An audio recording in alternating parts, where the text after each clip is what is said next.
It's a DeepSlant 101 presented by Xfinity, and my guest this week, Jimmie Ward, number one in our hearts, number one on the field. Year 10 for you, Jimmie. First of all, how was your bye week? Bye week was great. Caught up on some rest, got to see some friends and family, and I watched a lot of film. And you watched a lot of film. You're so humble because I knew exactly where you were in the bye week. You went back home to Mobile, Alabama. Oh, yes. Got your number retired, your jersey retired. Tell me a little bit about that. How did that happen? It took them 10 years to do it. But you've been out of high school longer than 10 years. Thank you, though. I appreciate it. Shout out to W.P. Davidson High School. W.P. Davidson High School. Yes, I got my jersey, 46 retired, along with my fellow ex-teammate, Jaquasi Tart. Okay. He wore number 6 in high school, and they did a ceremony before the game. Took probably like 15 to 20 minutes. I got to flip the coin.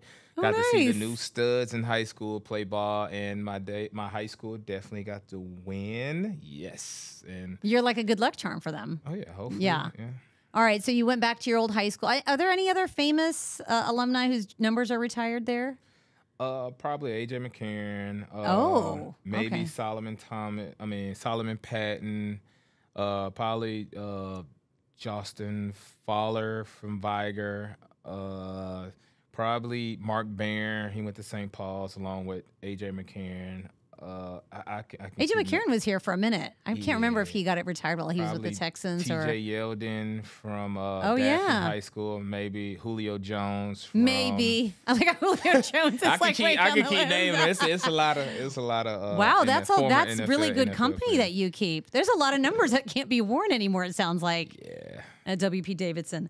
All right, so you were born in Wisconsin. You went to high school in Alabama.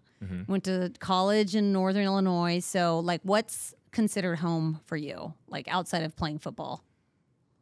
I would say Mobile, Alabama. Mobile. Racine, Wisconsin feels like home. Chicago, Illinois feel like home.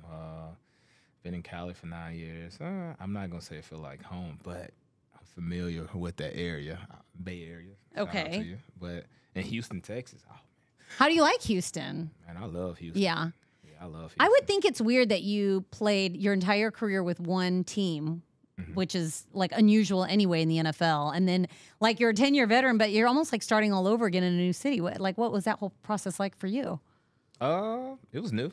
Definitely. I had to get used to the heat. Obviously. Oh, for sure. I feel like you can never get used to the heat. It's like I used to play with it when I was young, play like in the heat, but now compared to when I'm old and I'm like in my 30s, like it took some adjustment, it took some time. Because Mobile is not like as hot as Houston, I would imagine. I thought it was hot. It's pretty hot, but not like this. Yeah, no, this was unseasoned. This was a crazy summer though, with all the 100-degree temps in training camp. I keep hearing about that, but like, I thought it was hot, and I've lived here for a minute, so seems like the norm here. All right. I was looking at some of your old highlights. Your first career interception, Jay Cutler in Chicago, 2015. And what I loved about this play was your celebration. Do you remember what you did? Hit a front flip. You did a front flip, yeah. In the moment, you're like, this is what I'm going to do, or I've been thinking about this when I get my first interception. It's going to be something gymnastics-y. It just happened. It just, organic. Yeah, I was very excited. I just wanted to look.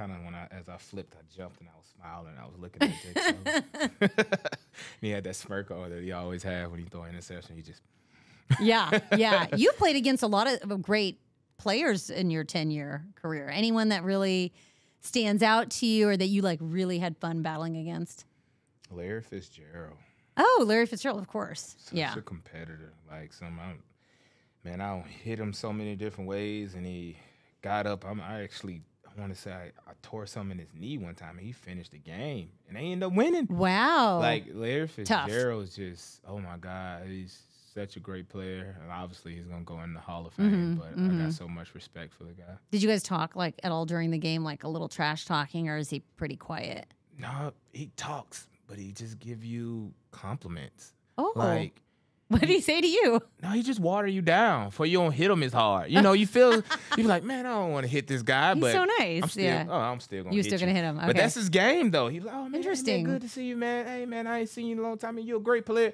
That's how you water you down at the beginning. Like, how am I going to hit you? Yeah, but that's his game. Yeah. That's how you get in your head. And then next thing you know, he catch 100 yards on you, 10 receptions, and run you over. He's like, you're great. You're doing great. And tell you you're doing great.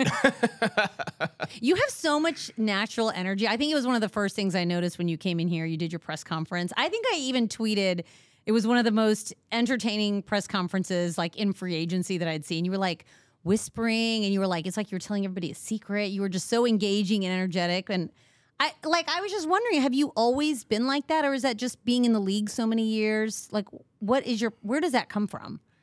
I think it's a little bit of both. You know, I kind of... Like maybe you were just born like that. You were just like always super, like love talking, very energetic. Yeah, but I kind of hit it at the beginning of, you know, my career. And then... Really? Yeah, until I met a few older players and, you know, and then especially my close friends, like, hey, man, bro, you need to just be yourself. Like, I know. How do you hide you? You just don't say that much. And then I wasn't comfortable. We was in California, San Fran. We was rebuilding. Yeah. You know, everything was serious. Every you know, we was losing. So everybody's job was on the line. I'm just saying, even if you're winning, your job's still on the line. Yeah. But still, it's just you're a new player. It was just a very toxic environment when I got to California. So, you know, I was just trying to find my way. So after a while, we started winning, and like Coach little Kyle, by little, Jimmy started coming out, or was it like bam? Coach Kyle, shout out to Coach Kyle Shanahan. He helped me bring my. Okay. He just helped me be myself. So you proceeded to be you, and you were like, "It's cool. I can be myself, and it's fine." I can be myself, and people love it. You love it or hate it, you know. I love seeing you and Jalen Pitre together. I feel like you guys are just like a perfect match because he's got a lot of energy. He's a big talker. You come in, you're a big talker. What's it been like? I feel like it took a while to get both of you guys on the field together and healthy. But now that you guys are out there together, what's that been like for you? Oh, it's cool, man. It's just... both of us just know how to work together. Like if I have a down play, you know, he always has some type of motivation, words of wisdom to come up and pick me up or pick the guys up, and vice versa. If like he have a down play or a play that he's not too proud about, I come over there and tell him some wise words. So it's just us complimenting each other game and just, you know, helping the team. Like I make plays, he make plays. So and then he's a big hitter, and I feel like I'm a big hitter too. So. Love having him out there. I feel like he talks more than me, too. You think he talks more than you? Smack. He does talk a lot of smack. Smack. But when you two are together, like especially in camp, I was like, I'm not really sure who's doing more. You guys were both chattering a lot, but... Oh, yeah. No, we're definitely You're both together. Oh, you think he's the bigger talker? No, yeah, he's definitely the bigger talker. I can see that. Mm-hmm. He called you the Apex Predator. Did you know that? That's his nickname for you? Oh, no, I didn't. Several weeks ago. And I had to look up what an Apex Predator was, like the official definition. An apex predator, known as a top predator, is a predator at the top of a food chain without a natural predator of its own. What do you think about that?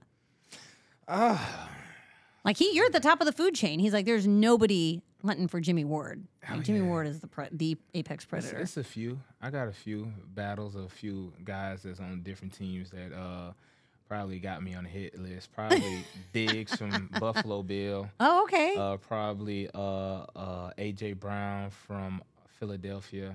I don't know if I ever play him again. Like every dog has his day. So yeah. One thing about it, I'm the hitter. You know. Yeah. So you know, they catch balls. I get to hit you. You get to hit you. Yeah, that's interception, but I'd rather hit you. You know, I'd rather inflict pain. Yeah. Makes me feel better. Makes you feel better. You can compliment them. What about Jalen? Do you have a nickname for him? Oh, the same. He's the same. He's the same. Yeah. Local, you guys are very two peas in a pod, crazy. I feel like. Yeah. He talks about it, talks smack to you before. I don't know. I like him. Like Jalen's very likable. likable. Like his game, man. Yeah. He's pretty cool. He smiles. He's passionate about football. He loves football. I couldn't ask for a better teammate. Yeah. And you, this year, like your first year with the Texans, you get voted team captain, which I think says a lot about just you as a player, that you come in a new team and the players voted you as a team captain. How does that make you feel just being in a new team, in a new setting, you know, just the fact that you come in here and they've given that to you? Well, I was surprised. You were? Yeah. I'm saying I was like, I don't know what's happening in the locker room. You must, like, you have obviously. And I speak to everybody. It's just who I am. I just speak to everybody and I try to get to know everybody. And really, I was just basically doing my job. Came to OTAs, you know, try to just get familiar, try to get me a routine, get familiar with the coaches and the players, and just, try to build me up a routine.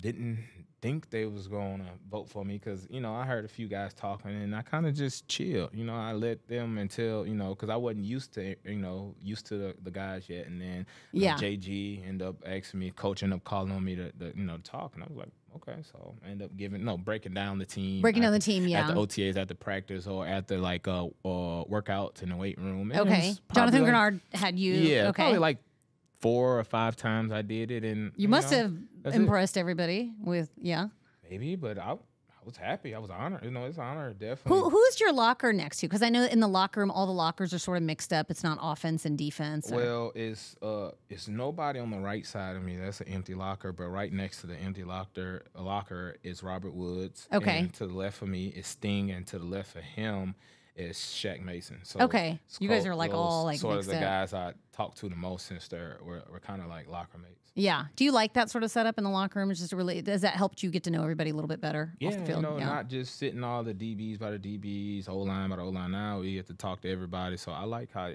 he did. It's kind of set up. That's how San Fran did it. You got mix it up. I know one time I was on San Fran team when I first got there. It was like defense on one side, offense on that side. Once Coach Kyle came in there, it's like, nah, you know what? Let's just mix it up and and sit everybody by a different position group, and I like it. Yeah, you start to get to know your teammates better. That's the first time I've seen it, and we've seen some coaches here, but usually that's how it is: offense, defense, position groups together. So it's kind of interesting. You walk in, and then you've got DBs next to wide receivers, next to O linemen. What about on Sunday? You're going to play Bryce Young. Mm-hmm. What do you think about him, rookie quarterbacks? Just what is that like for you? Is that different? Do you like it better facing a guy for the first time, especially a guy that's, come out as such a highly touted draft pick? I'm familiar with his game. I was raised in Alabama, so I watch Alabama football. I feel like he's a pretty good quarterback. He's going to be good and continue to be good in years to come. He's young right now, so he makes some great throws. He kind of has a crazy quick game release, which is so crazy. It's not the typical quick game, like 3-step that you would normally see. He kind of walks out of it and throws it. It's crazy. Okay. But he gets the ball out. He's very accurate. So I like him. He has some tools. He doesn't really run. If he runs the ball, he's really looking to throw. So I really like his skill sets. I like how he sling the ball. He got some playmakers around him. It's gonna be an interesting game. Looking forward to playing them for the first time because I actually watched them in college. So okay, yeah, because Alabama connection. Mm-hmm. How about for you for the rest of the year? You got 11 games left. I mean, this team is, people are talking about this team differently than they were in the offseason. Now it's a very different mindset with a 3-3 record. What about for you personally? Like, how do you sort of maintain what this defense has been able to do through the first 6 games? Really just take one day and 1 week at a time. You really can't look ahead in this game. Things change in this game fast. Like I don't witness teams that went 0-5 and next thing you know win 10 straight. I don't see teams go 8-0 and next thing you know they just start losing and miss the playoffs. So, I was seeing so much football and so much change just, in my 10 years of playing NFL ball that you really can't get too high and you can't get too low in this game. You just got to remain humble and just, continue to take it week by week.